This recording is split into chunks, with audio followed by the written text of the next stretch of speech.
What's up, buddy? Hey, Jared, how are you, man? Good, man. Start of a new year. How you Yeah, feeling? feel good. Yeah. I mean, it's always fun to kind of come to the end of the year and reflect a little bit, and then more importantly, start looking forward.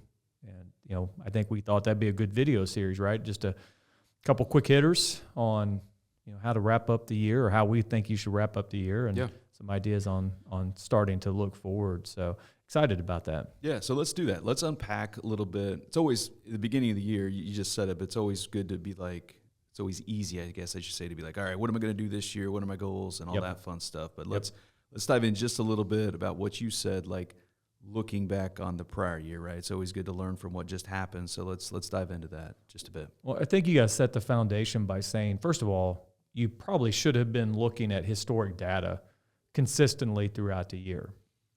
So you come to the end of the year, there really shouldn't be surprises. Right. Each month you close your financial books, and then you would have either a meeting or sit down and kind of analyze them and see what happened. Mm-hmm. And so I always kind of look at it and say, let's look back at what happened and then see what did we learn?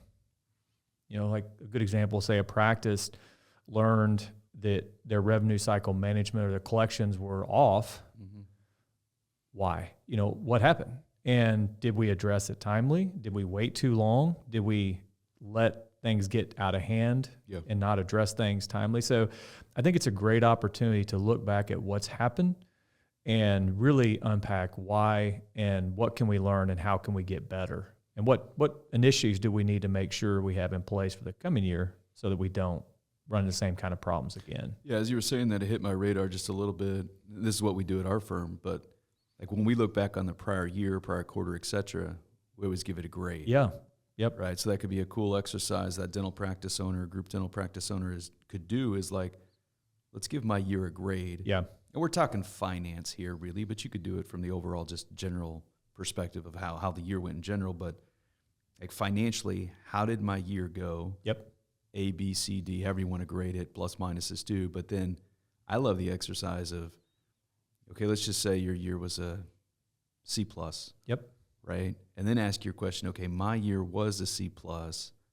What could make it an A? What could make it a B+? We were shooting for an A here, but what could make it an A? Well, you just riffed off, maybe my revenue cycle management is poor. Yeah. Right? My collections percentage is just way down because of X, Y, and Z.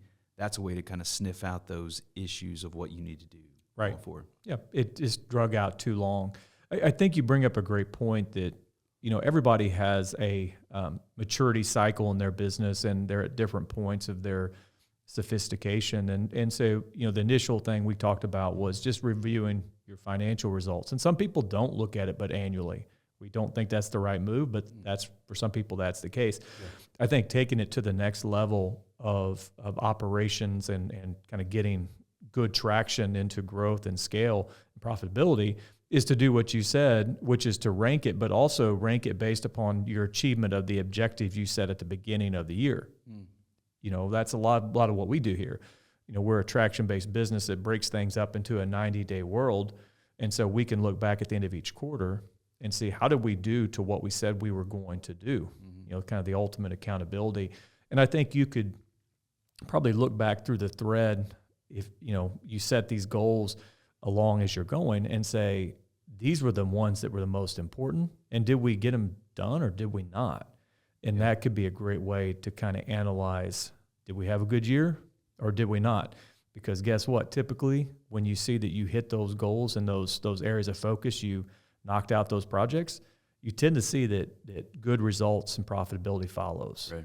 Yeah. So question for you here real quick, like as the dental practice owner, right, you're doing this or group of practices, whatever, who are you involving in this look back? And it probably depends on the number of practices, size of the practice, et cetera, but like who are you involving in this process? I guess it really depends on your infrastructure, right? It could be you and say your spouse is the bookkeeper.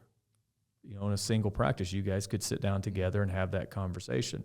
If you are beginning to build out some infrastructure and maybe you have a lead, office manager, whomever, who is really actively involved in not just finances, but also some ops, it could be them.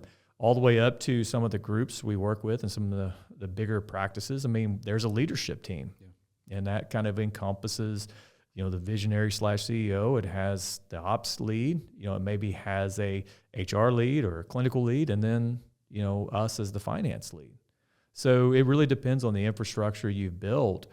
But, as you look back and if you're actually putting objectives into place and areas of focus and projects into place, whoever is kind of owning some of those projects, it's not a bad idea to bring those into those discussions, especially if you didn't get it done. Yeah.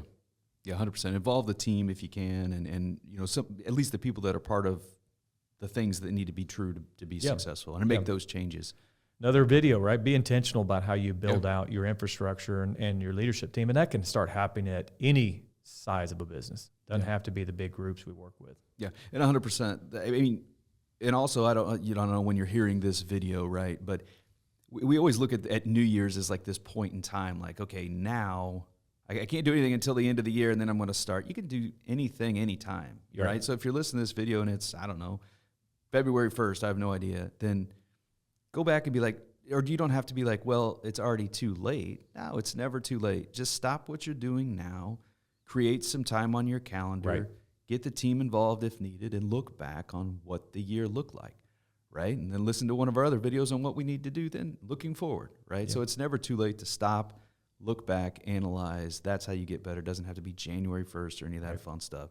Just the key point is do it now at some point. Probably the most important piece of advice we can give people is to carve out time to actually, use the old cliche, work on your business and make it better. Yeah, perfect, man. Love it. All right. Talk soon. You bet.